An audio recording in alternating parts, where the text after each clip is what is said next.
울주군 12개 읍면 가운데 인구가 가장 적은 삼동면입니다. 삼동면에서는 지난 한 해 동안 아기 울음소리가 딱 한 번 울렸습니다.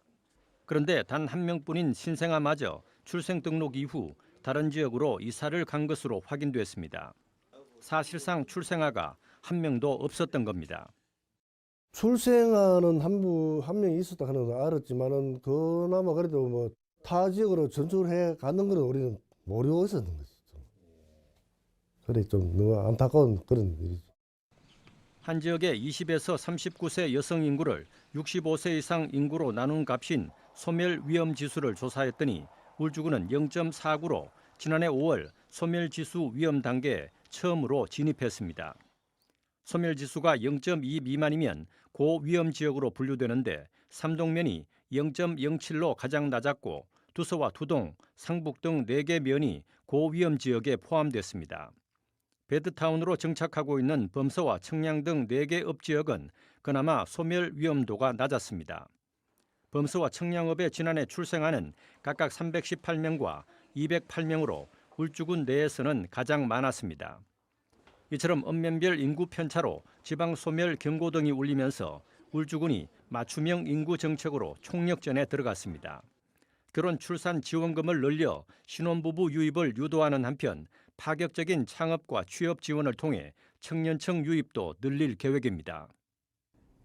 울주 군민의 수요를 반영한 경쟁력 있는 정주 여건 조성을 위해 청년과 신혼부부, 실버 계층에 초점을 맞춘 맞춤형 인구 정책을 추진해 나가겠습니다.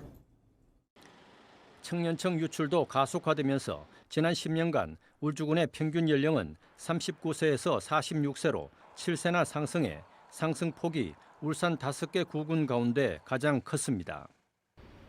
전국 군 지역에서 가장 잘 사는 지역으로 분류되는 도농복합도시 울주군에서도 지방 소멸 위험 신호가 울리면서 보다 실효성 있는 대책 마련이 시급해 보입니다.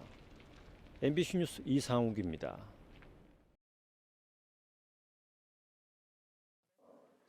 창원의 한 초등학교 강당이 책가방을 맨 학생들로 가득 찼습니다. 입학 선물 꾸러미를 받고 사진도 남겨봅니다. 이 학교에 입학하는 신입생은 231명. 지난해보다 오히려 9명 더 늘었습니다. 입학하는 게 좀 낯설기는 한데 앞으로 좀 학교 생활 잘 할지 좀 걱정이 되긴 하지만 그래도 너무 뿌듯하네요. 앞으로 학교 생활 잘했으면 좋겠습니다. 같은 시각 밀양의 한 초등학교 강당. 도심의 학교와는 달리 비교적 소박한 입학식이 열렸습니다. 오순도순 모여 앉아 유치원에 입학하는 학생들에게 초등학생들이 직접 축하 꽃다발을 전해주고 환영 인사도 건넵니다. 유치원 동생들아. 전교생이 12명인 이 학교에 올해 신입생은 단 한 명도 없습니다. 초등학생들은 입학식 대신 병설 유치원 입학생들과 어우러져 시업식을 함께 치른 겁니다. 이제 올해는 그 입학생이 없는데도 불구하고 이제 유치원 친구들 입학식을 하니까 학부모님들을 좀 초대를 했거든요. 최근 3년 동안 경남의 초등학교 신입생 수는 계속 감소하면서 올해는 2년 전에 비해 6천 명가량 줄었습니다. 올해 경남에서 신입생이 없는 초등학교는 이곳 밀양 산내 남명초등학교를 비롯해 모두 25곳입니다. 전교생이 10명이 되지 않는 경남의 초등학교도 15곳입니다.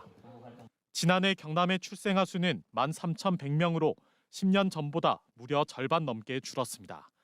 이처럼 저출생 현상이 계속되면서 특히 농어촌 지역의 작은 학교들은 문을 닫을 위기에 놓인 겁니다. 교육청과 지자체가 좀 협력을 해서 이런 낙후된 시골의 교육 환경을 좀 개선을 하고 우리 학구로 이주해오는 가정들이 있을 경우에 주거 공간을 좀 마련하는 데 도움을 주고 학교가 하나씩 문을 닫게 되면 지역 소멸을 더 가속화시킬 수 있는 상황. 작은 학교를 살리기 위해 정부와 지자체, 교육당국이 머리를 맞대야 하는 이유입니다. MBC 뉴스 이재경입니다.